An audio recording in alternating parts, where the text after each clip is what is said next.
And in our top business story, Dubai is becoming more affordable to live and work in, according to a new report released by UK-based property group Savills.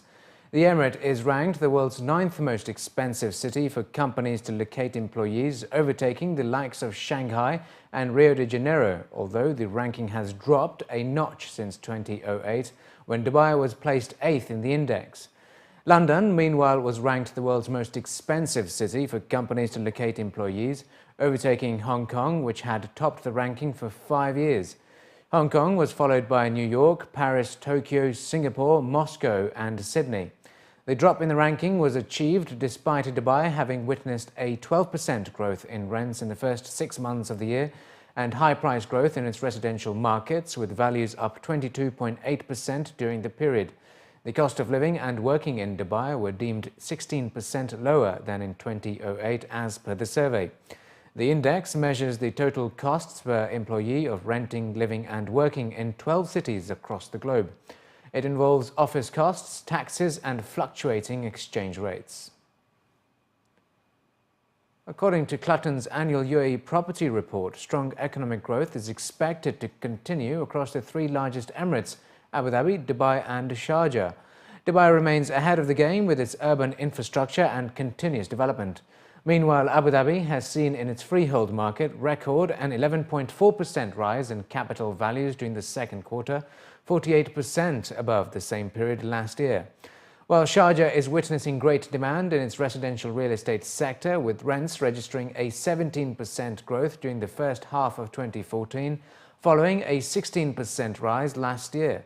In an effort to fill the gap between supply and demand in the Emirate, Sharjah-based property developer Al Thuraya Properties have invested heavily in its 2 iconic freehold towers, Sahara 5, which has 75% of its units sold, and Sahara 4, with 20% of its units sold.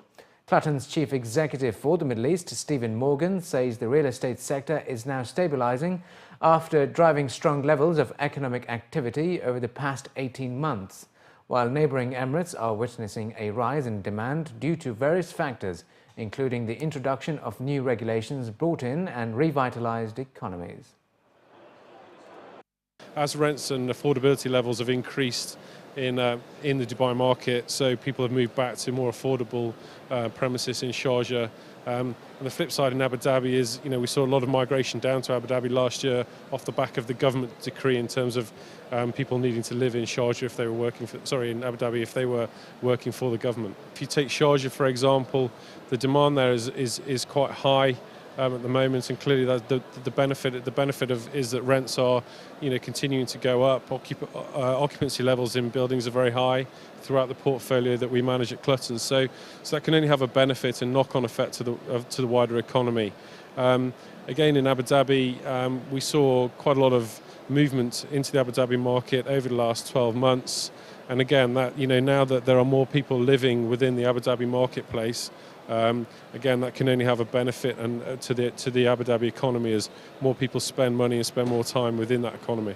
Al Thuraya is currently developing Sahara Tower 4 and 5 in the Sahara complex. We are selling to any GCC national or Arabs with a residential visa. We have to get approval, though, from the Sharjah Real Estate Department. The towers are located right at the border between Sharjah and Dubai, and that is our key strength, our location. We're looking at 300+ million dirhams as a construction for Sahara Tower 4 and 100 million plus for Sahara Tower 5. These 2 projects will be finished in 2016-2017 respectively. Meanwhile, Ras Al Khaimah is also gearing up for growth. RAK Properties, the biggest property developer listed on the Abu Dhabi Stock Exchange, recently unveiled their latest residential offering, Bermuda Villas, which is part of the premium waterfront community Mina Al Arab, revealed future plans to attract more investors for the master development project in the Emirates. We plan to build new complexes. We are planning to build new hotels on Mina Al Arab. But moving out of Mina Al Arab, we built a big tower in Ras Al Khaimah. The 2 twin towers called Jalfar, 1 office, 1 resident, with a podium. It's quite beautiful and nice.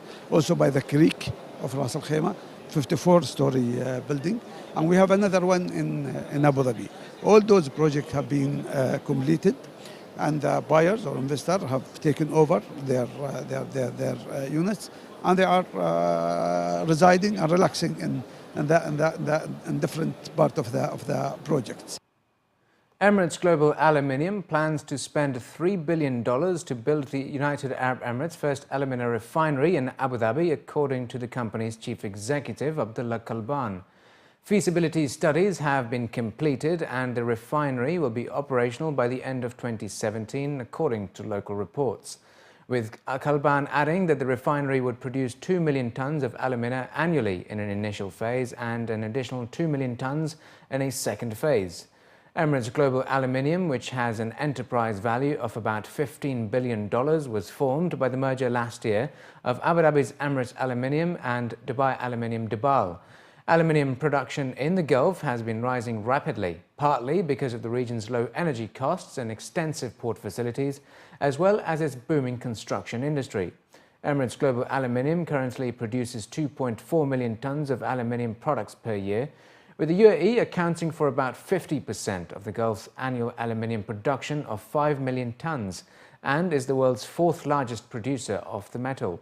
About 90% of the UAE's aluminium production is exported to 68 countries, and global demand growth is forecast to be sustained at about 5.8% per year till 2020.